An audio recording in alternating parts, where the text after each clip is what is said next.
We are going to talk about something pretty heavy today. Heavy in a way that I think is easily dismissed. Have you ever woken up one morning and just not had it? Have you ever been looking around your life and realized, I don't know where I'm at. I don't know what I'm doing. I kind of don't know where I've been for years. It feels as if I'm a stranger in my own life.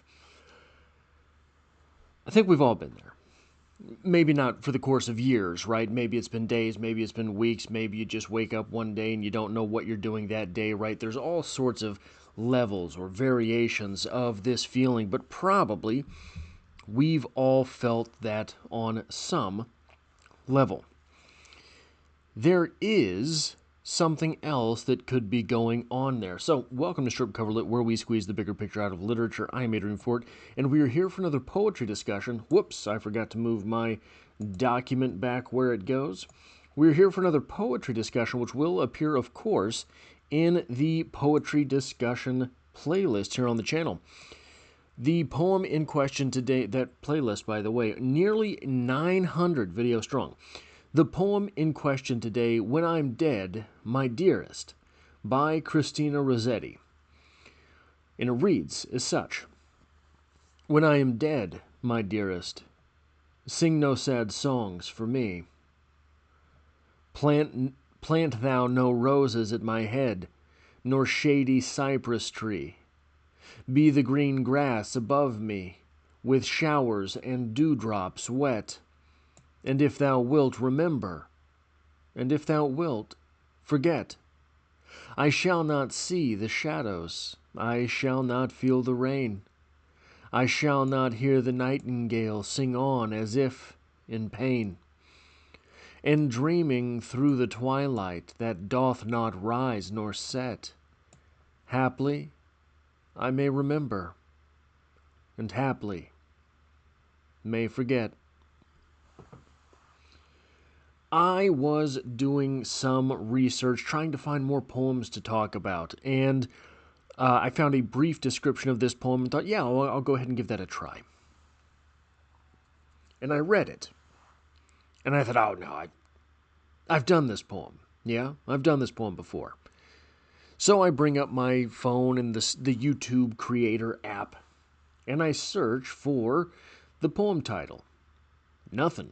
But this poem also goes by song. Some people call it song, some people call it by the name that we called it here. No, a lot of Song of Myself, a lot of Song of Despair, a lot of different songs, but not this one. So I went ahead and I searched Christina Rossetti on the channel. I've done several poems by Christina Rossetti. No, it's not there. Not really. Kind of it is.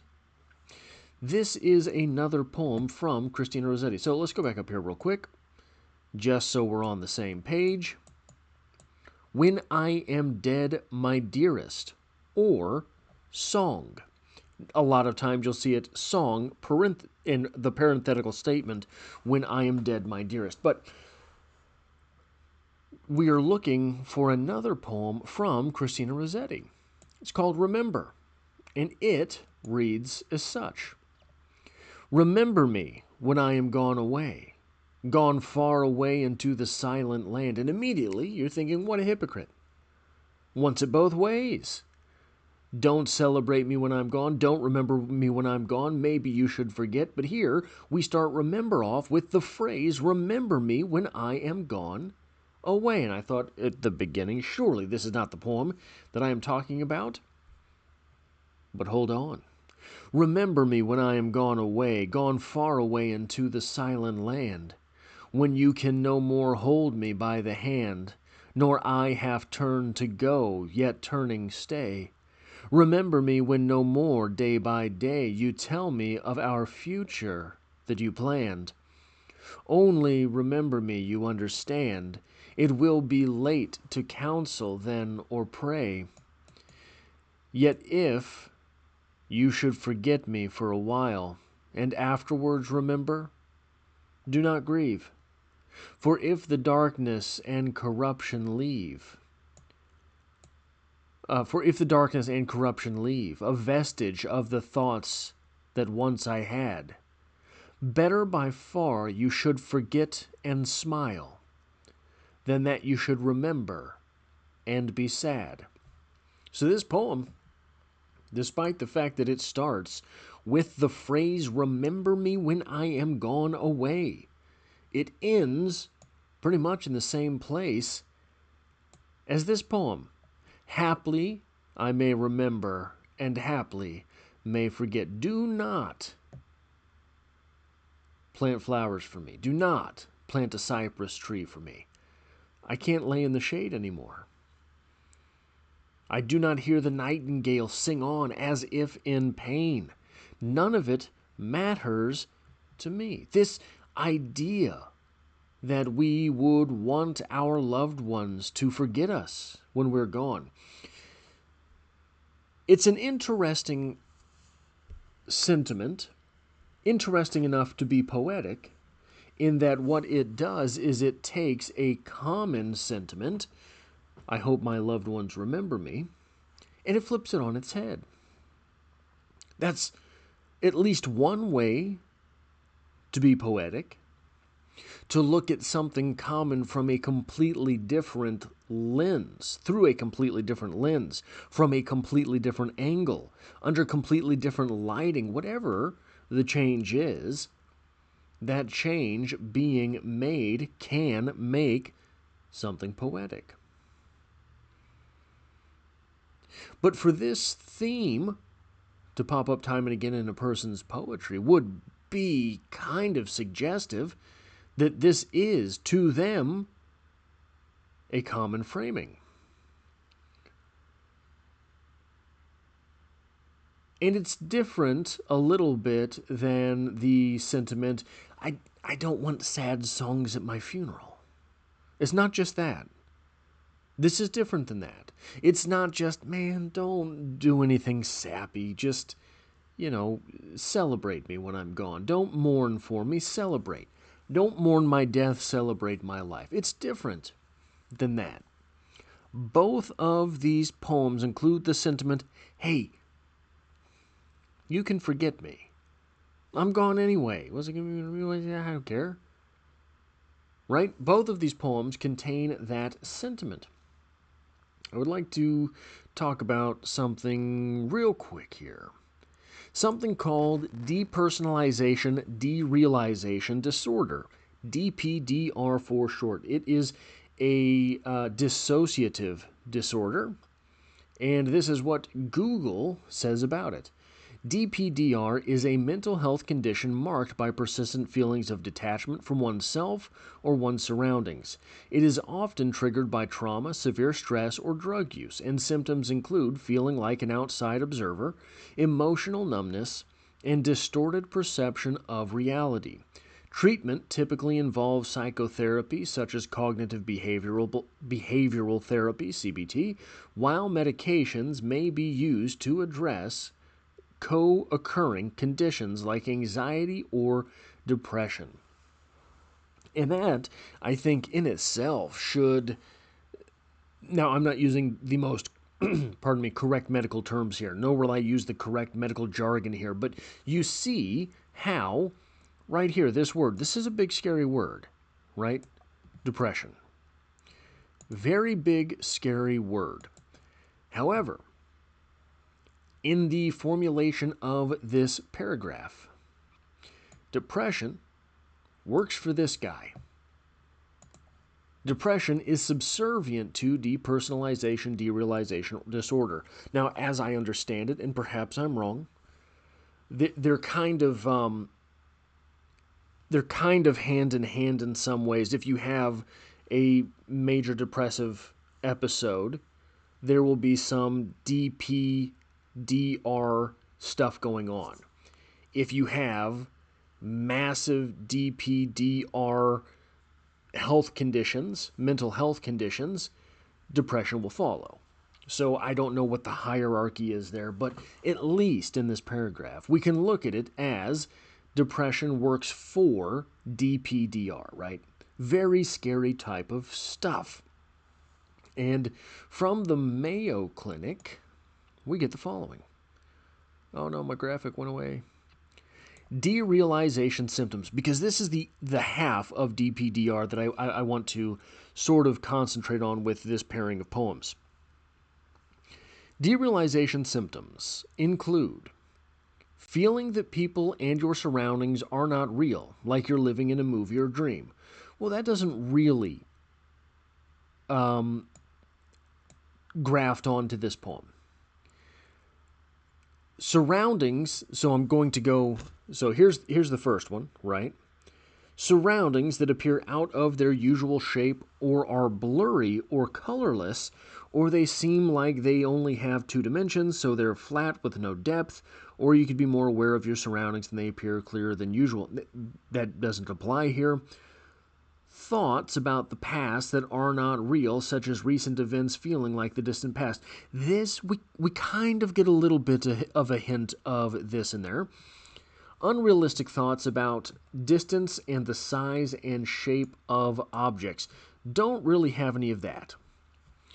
But let's look right here.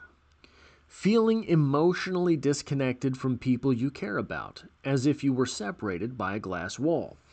Now, that is pretty hand in hand with the idea of not wanting your loved ones to notice when you go. Not wanting your loved ones to really care when you die. That would go hand in hand with this. And there is another hallmark of at least depression. Burdensomeness, called burdensomeness. People don't want to be a burden on someone else. What would this entire sort of, if you'll remember, you'll remember. If you'll forget, forget. When I'm dead, my dearest, sing no songs for me. Plant no roses at my head, nor a shady cypress tree. Why? I don't want to burden you with those things that you have to do. Don't do that. Just let me go, right? That sounds a lot like burdensomeness, not wanting to be a burden on someone else. So why talk about this at all with this? Where's the literary merit in this discussion? Well, maybe there's not. If we're talking about literary merit in so much as double entendres or literary merit as the metaphor.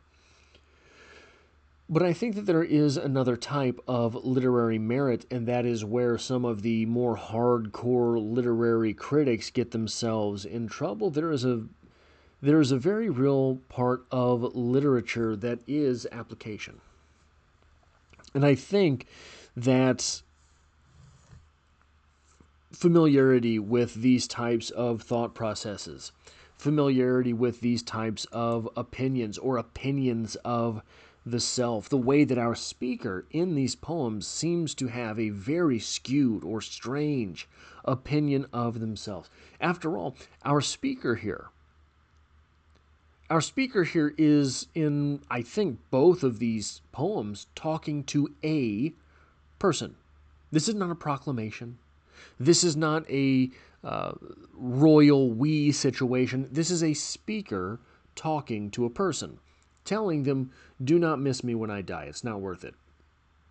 Would our speaker not miss the person to whom she is speaking when they die? Right? So there's some of that going on as well.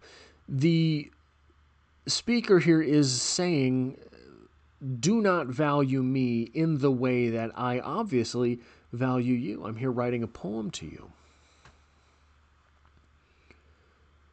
Part of the literary experience is what a piece of literature can do for a person, what you can recognize of yourself in a poem, a short story, a novel, what you can diagnose, and I don't mean in a clinical sense diagnose, I mean what you can look at and point to and say, no, I do that, what you can prescribe from literature.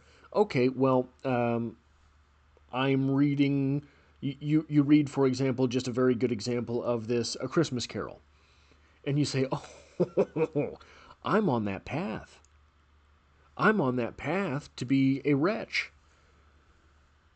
But if Ebenezer Scrooge can change, so too can I, right? So that is prescriptive from literature. And by the way, Dickens did not get a whole lot of credit for a very long time in literary criticism circles either. I don't even know if he gets that much now, to be honest. Sort of seen as kind of like a Stephen King of his day, right? Writing pop fiction, things like that. But I think the ability to look at these poems and recognize this in ourselves is maybe necessary.